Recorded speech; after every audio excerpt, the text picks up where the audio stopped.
মঙ্গলবার দিন কি হলো? মঙ্গলবার দিন চট্টগ্রামের সিটি কলেজের ক্যাম্পাসে ওই গত জুলাই আন্দোলনের সময় যে বিভিন্ন রকম গ্রাফিতি লেখা হয়েছিল, বিভিন্ন রকম স্লোগান, বিভিন্ন রকম প্রত্যাশার কথা লেখা হয়েছিল, এবং আন্দোলনের শেষে যখন ছাত্রলীগ পালিয়ে গেল তখনও লেখা হয়েছিল। সেরকম একটা লেখা ছিল চট্টগ্রাম সিটি কলেজের একটা দেয়ালে, যে ছাত্র রাজনীতি ও ছাত্রলীগ মুক্ত ক্যাম্পাস। কে লিখেছিল? যারা আন্দোলন করেছিল তারাই লিখেছিল। এবং তাদের প্রত্যাশাটা কী ছিল? যে এই ক্যাম্পাস হবে ছাত্র রাজনীতি মুক্ত এবং ছাত্রলীগ মুক্ত। আসলে ছাত্র রাজনীতি মুক্ত বললেই তো ছাত্রলীগও মুক্ত হয়ে যায়। ছাত্র রাজনীতি মুক্ত মানে সবই রাজনীতি। ছাত্র জল যেটা করে সেটাও ছাত্র রাজনীতি, ছাত্র শিবির যেটা করে সেটাও ছাত্র রাজনীতি। তো ছাত্র রাজনীতি মুক্ত বললেই সব হয়ে যায়। কিন্তু তারা লিখেছিল তাদের আবেগ থেকে, ওই সময় ক্রোধ ক্ষোভ এটা মনে করেন ছাত্রলীগের উপর বেশি ছিল, কাজে ছাত্র রাজনীতি বলেও তারা ক্ষান্ত হয়নি, তারা সেখানে ছাত্রলীগকেও জুড়ে দিয়েছে।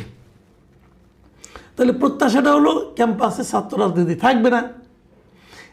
এরপর এবার গত মঙ্গলবার দিন মানে তার আগের রাতে সেই কলেজ শাখা ছাত্রদলের যুগ্ম আহ্বায়ক মিস্টার আবদুল্লাহ মামুনের নেতৃত্বে, এই জিনিসটা তো আমি দেখে আসিনি, আমি পত্রিকায় যেটা পেলাম আর কি, আবদুল্লাহ মামুনের নেতৃত্বে একদল নেতাকর্মী সেখানে যায় এবং ওই গ্রাফিতি থেকে ছাত্র রাজনীতির জায়গায় ছাত্র শব্দটিকে মুছে দেয়।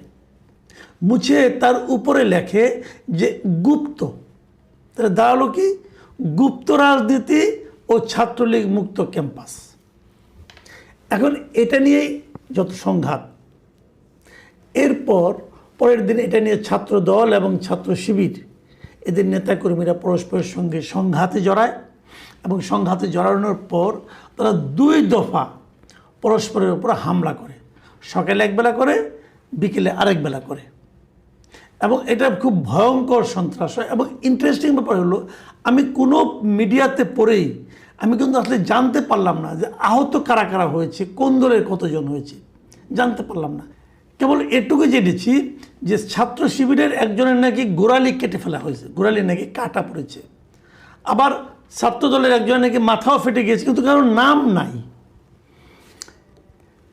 এবং এই পুরো মারামারির খণ্ড খণ্ড দৃশ্য আমরা বিভিন্ন ভিডিওতে দেখেছি, বিভিন্ন স্টিল ছবিতেও দেখেছি।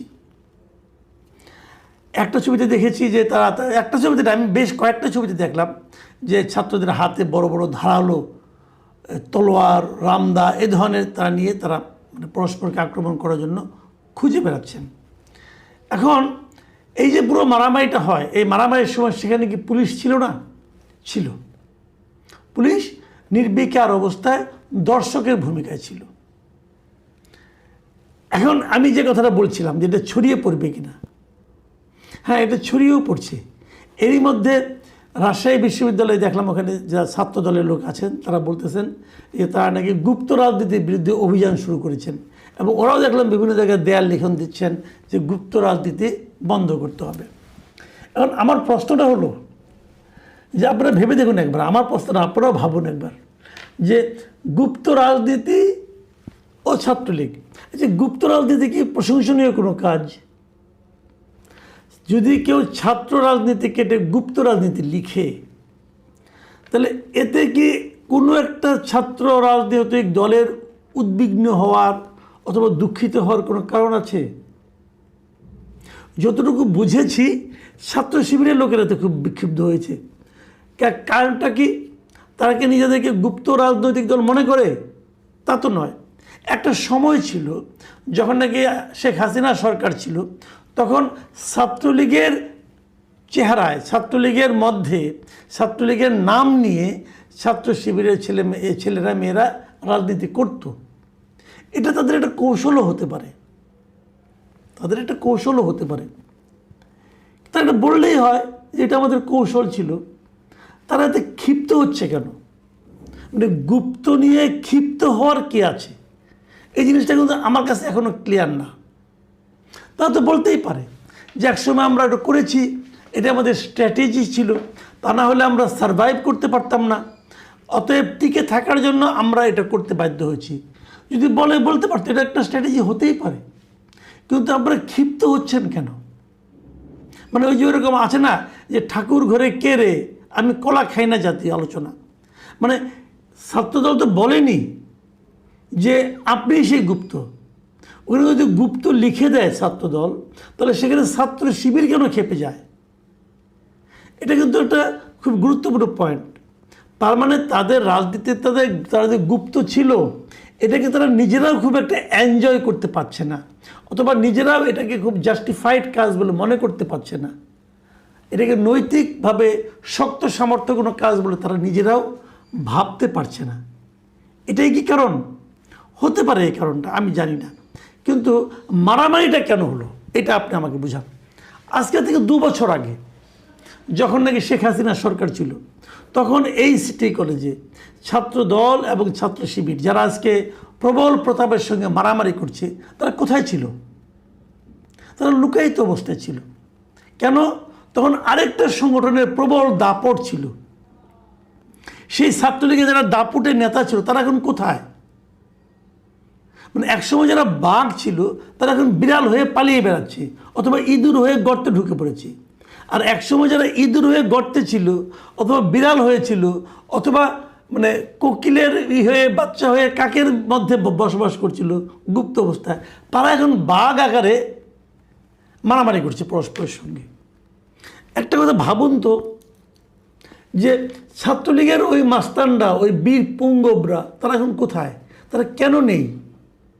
কেন? তাদের শক্তি কি এদের চেয়ে কম? এদের শক্তি কি বেশি? ছাত্রদল এবং ছাত্র শিবিরের শক্তি কি বেশি? তাহলে এই বেশি শক্তি নিয়ে তারা লুকিয়েছিল কেন? এগুলি এ কারণেই হয়েছিল যে এখন যারা আছে তারা যদি তখন বের হতো, তাহলে তাদেরকে পুলিশে ধরতো। আর তখন যারা লুকিয়েছিল তারা এখন বের হয়েছে, তাদের কিন্তু পুলিশে ধরবে না। ওরকম উল্টোভাবে ছাত্রলীগের লোকেরা তখন যে মারামারি করতো, প্রকাশ্যে চাঁদাবাজি করতো, তাদেরকে পুলিশে ধরতো না। এখন তারা করতে আসলে ধরা খাবে পুলিশের কাছে। তাহলে মূল ভয়টা হলো রাষ্ট্রের কাছ থেকে ভয়টা, সরকারের কাছ থেকে ভয়টা। তাহলে সরকার এদেরকে প্রশ্রয় দিচ্ছে বলে এরা মারামারি করতে পারছে। সরকার কাছ থেকে প্রশ্রয় পাচ্ছে ছাত্র দল, এবং বিরোধী দল, প্রধান যে সংসদের বিরোধী দল, তাদের কাছ থেকে প্রশ্রয় পাচ্ছে ছাত্র শিবির। তাহলে কিন্তু গুপ্ত টুপ্ত কোনো ইস্যু না, ওটা হলো কিন্তু ঝগড়ার একটা অজুহাত লাগে না, এটা অজুহাত তৈরি করে নিয়েছে। তো আমরা কি এই ছাত্র রাজনীতি চাই? আমরা তো এটা চাই না। ছাত্র রাজনীতি, আমি যদি বলি যে বিএনপি যে কাজটা করেছে, মানে ছাত্র দল যে কাজটা করেছে, তারা ছাত্র রাজনীতি ছাড়া ক্যাম্পাস চায় না। আগে ছিল ছাত্র রাজনীতি, তো ওটা যদি থাকতো তাহলে তো এই ক্যাম্পাসে শিবিরও রাজনীতি করতে পারে না, ছাত্র দলও রাজনীতি করতে পারে না। শিবির আমরা একটা ট্যাকটিক আছে, শিবির কিন্তু নিজেরা রাজনীতি করে না, বলে যে না আমরা কোনো ছাত্র রাজনীতি করি না। নির্বাচনের সময় তারা অন্য নাম নিয়ে আলোচনা করে।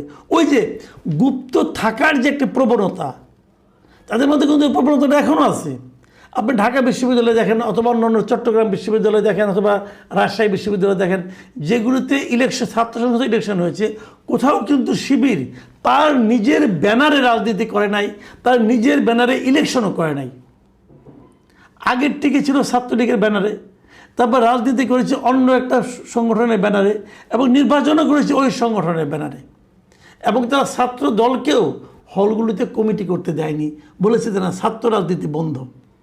তারা কি আসলে ছাত্র রাজনীতি বন্ধ এই কথাটাকে বিশ্বাস করে না, বরঞ্চ তারা ছাত্র রাজনীতি করে গুপ্তভাবে করে। তাহলে এইটা দেখে ছাত্র দল যদি গুপ্ত রাজনীতি বন্ধের কথা বলে, আমি যেখানে কোনো ভুল দেখছি না। তাহলে ওনারা মাইন্ড করে কেন? তার মানে ওনারা আসলেই গুপ্ত রাজনীতি করে। আবার বিপরীত দিকে মারামারিটা আপনি কেন করেন? কারণ সরকার অথবা বিরোধী দল আপনাদেরকে প্রোটেকশন দিতে পারে। পুলিশ কেন চুপ করে দাঁড়িয়ে থাকে? এই কারণে দাঁড়িয়ে থাকে, এদেরকে ধরলে বরং উল্টো পুলিশের উপরে একটা পানিশমেন্ট আসতে পারে। পুলিশকে হয়তো এমন প্রত্যন্ত অঞ্চলে বদলি করে দিবে যে তার জীবনই একদম ভয়ঙ্কর অবস্থা হয়ে যাবে। তাহলে চক্রটা কোথায়? এই চক্র থেকে আপনি বেরোবেন কিভাবে? এটা কিন্তু একটা আমি মনে করি বড় প্রশ্ন। আমি নিজে মনে করি পার্সোনালি, দেখেন আমি নিজে ছাত্র জীবনে রাজনীতি করতাম, আমি যখন ইউনিভার্সিটিতে পড়তাম আমি রাজনীতি করতাম ভাই, আমি অস্বীকার করি না। এবং যখন আমি করতাম তখন আমাদের সামনে কিন্তু ওই কথাটাই বলা হতো যে ৭১-এর যে মুক্তিযুদ্ধ হয়েছে সেটা কিন্তু ছাত্র রাজনীতির কল্যাণেই হয়েছে। কিন্তু ওই সময়কার যে বাস্তবতা, ওই সময়কার যে ছাত্র রাজনীতির চরিত্র, সেটাকে আপনারা বজায় রাখতে পারছেন না। ওই সময় ছাত্রলীগ কিন্তু আওয়ামী লীগকে পরিচালিত করত। বাংলাদেশের প্রথম বাংলাদেশের যে পতাকা, জাতীয় পতাকা, এটা কিন্তু আওয়ামী লীগ উত্তোলন করে নাই, ছাত্রলীগ উত্তোলন করেছিল। কাজেই ছাত্রলীগ বরঞ্চ আওয়ামী লীগের উপর একটা প্রেশার ক্রিয়েট করেছিল দেশটাকে স্বাধীন করার জন্য। সেই ছাত্র সংগঠনের চরিত্র কি এখন আছে? সেই সময় কিন্তু ছাত্রলীগের কমিটি আওয়ামী লীগ নির্ধারণ করে দিত না, কিন্তু এখন ছাত্রদলের কমিটিও ঠিক করে দেন বিএনপি, ছাত্র শিবিরের কমিটিও ঠিক করে দেন জামাতে ইসলাম। মুখে বলে না আমরা কিছু জানি না, আমরা কিছু বুঝি না, কিন্তু ঠিক করে দেন। আর ছাত্রলীগ আমরা তো বলেই দিত যে কমিটি ঠিক করে দেবেন আপা, এগুলি তো হতো। তাহলে আমরা কি এই ছাত্র সংগঠন চাই যে ছাত্র সংগঠন মূল রাজনৈতিক দলের লাঠিয়াল হিসেবে কাজ করবে? আমরা এটা চাই না। কারণ এই লাঠিয়াল হিসেবে কাজ করে কারো আপনার গোড়ালি কাটা যাচ্ছে, কারো মাথা ফেটে যাচ্ছে, কিন্তু যেই মূল দল তাদের কিছু হচ্ছে না। তাহলে এই রাজনীতি ছাত্ররাই বা কেন করবে? আমি মনে করি রাজনৈতিক দলের লেজুর ভিত্তির ছাত্র রাজনীতি ইমিডিয়েট বন্ধ হওয়া উচিত। আর ওই ছাত্র রাজনীতি এবং গুপ্ত রাজনীতি দুটোই থাকা উচিত। বলা উচিত ছাত্র রাজনীতি মুক্ত ক্যাম্পাস, বলা উচিত গুপ্ত রাজনীতি মুক্ত ক্যাম্পাস। কেবল তাহলেই শিক্ষাঙ্গনগুলিতে প্রকৃত শিক্ষার পরিবেশটা গড়ে উঠবে। আমাদের শিক্ষামন্ত্রীকে প্রায় দেখি বেশ দৌড়ঝাঁপ করেন। আপনার কাছে অনুরোধ, দৌড়ঝাঁপের পাশাপাশি এই বিষয়টা নিয়ে একটু ভাবেন। প্রিয় দর্শক, এখন এ পর্যন্তই। আল্লাহ হাফিজ।